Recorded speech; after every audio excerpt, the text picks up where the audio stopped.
ba ka mbandaka kin yan jagal ti min kwane ke ti na inyam bopo ke ti na polong na kayet nan gol ke sukin ke danyo ke pa mayana mpa hayde yonu ba na sampa nan tingna yonu ba dan jinka plu ke namana pansum bunjak mbok da sa tu sa daga fin tu sa no buan unta yita al popo finya tu sa lobo unya yita al popo finya tu sa lobo unya yita al popo fi pangilin ki tu ki pangilin gi yip ta na ba kwanta sa yita ta jigma fa sa siamba ke jik pan ton san jogli yip minna fin son tan tolie fi mun de parantam ba pyo di na me amadan yana anta dan ya le mun yit pelele na mun para mayana klan le si manawa Wasam ate no.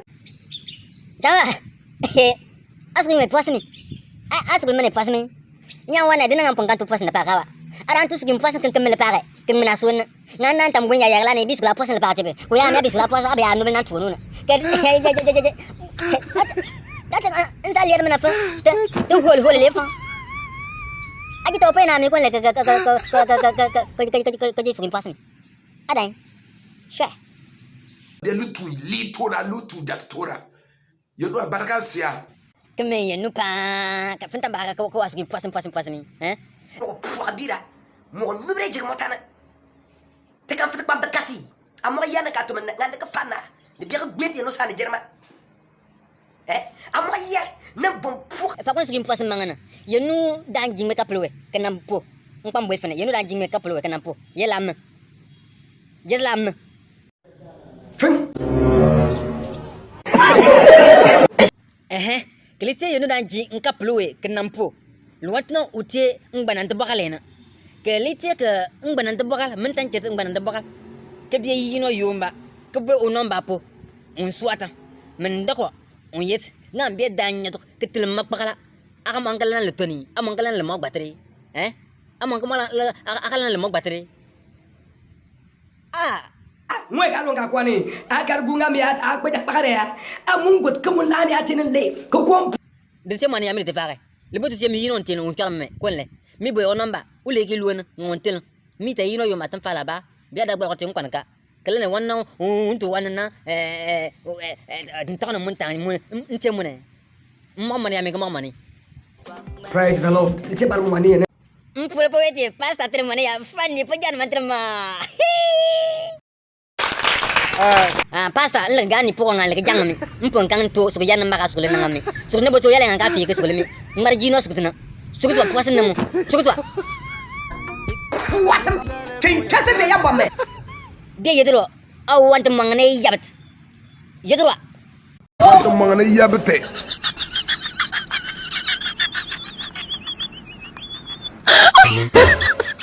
Oh my god. be want to aw don tum mangane yabat Tuntu mangana yabte. kuntua akatang mam piali yedro Pieri. kemana le Kemam pieri. Jambang munu ba. Kemam pieri. Jambang iya mun kebe. Aji bogu mun boya. Mun piari mai ba na jambang munu. Mun piari mai ba ta na.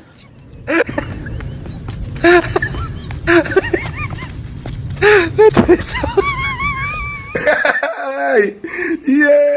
juan trona o maya no yo de bon tuati bon fakti anga lega fanno no ke biya katenti no san jirma asa fra pugna yalla fa nyopuka Amo ya na fi ko bo fakti. Ka to hanyara bon da bon. Ka te bon jig bon pagat ka enne ka lu tas. Ka so me yo. Amo ya na de ka fana. De bi ka bi te no sane jerma. jama amna mo kan kul banana ati bar mam pakol ya miti wana ma fi ngana ko fintan yede bangani yeter bom pe kul kam sa kanami ati den chabuk yenu nyin kaplu kenama ati jig diabe pansiali ati tu dakap kele ko mo ligli nga binda guli limati ligli bi guli limati lummi wanta binna akar ma biya ben yel mati tini te pare te bebe wanta Na so jamana len ko farit aka mo fa tu namba aka mo fa bren ligri siamba nga mo abon pokona da gori ligri ka hu go lomo ben man lomo ko hu man tana akin diga faranga ton ton lo ligri nga diga de malang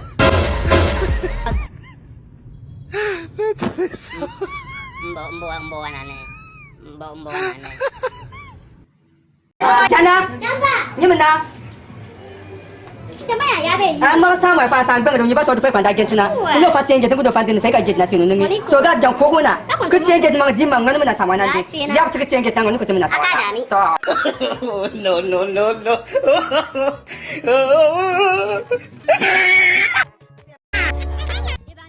Bom belang kantin. Palapar. Beti no upukri jang kuat mang kebiar lu bomuna na mani. Ya. Hey. Sengan nga liong at no kumeja tino ina mana. Kumemele pasa William. Ite bal money. Ke apa mi tebe ke jin le po chama. Kaga sa kam mati ada na bagi. Nya ba sa ko ang buwan. Mia we chamba pon lamma na le takan banan yora tino. Chamba pasta ban mani bets. Apa mi tebe ke jin le mana po. Ime ka kwa bon pour mba comme je tienu.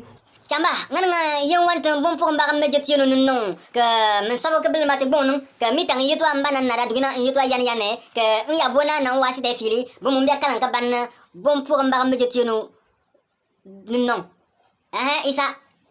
Otie bola. No no no no.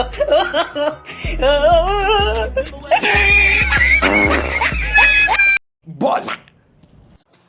Utie bola. Bola. Bon pour mba comme je tienu, o tienen je sugune. Una yer po fane ngan ku no kom pai. Utie nan jonsukune. Bon pour mba comme je tienu, o tienen sa por bi gune. Aki ma ka te pour nga ka fo moi.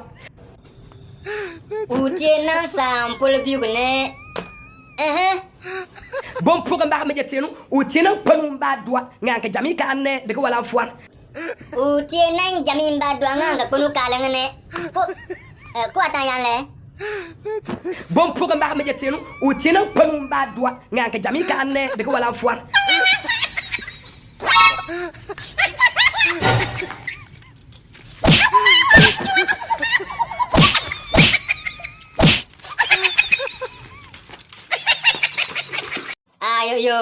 Utie nan kunu ba duanga ka jami kalangane.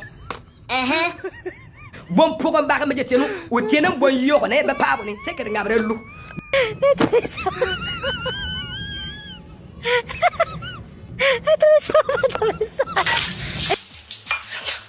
Utie nan bon yorne. Bon pour mba comme je tienu, o tienen ku konne agma da ngwe. Utie nan kun kwetrene. Ko ya le. Bon pour mba comme je tienu, o tienen ku konne agma da ngwe. Utie nan kun kwenene la Nuan. Swa no. Ninong ngalu muna liya batama wa ka frisero kwa le pobo nga. Wah. Ko to kuang fu mo ana sinyo sen bane janan tambang nganan ka ka frisfa pal bi unga pu de pare. Wah. Anga upami la ke. Oh le génie!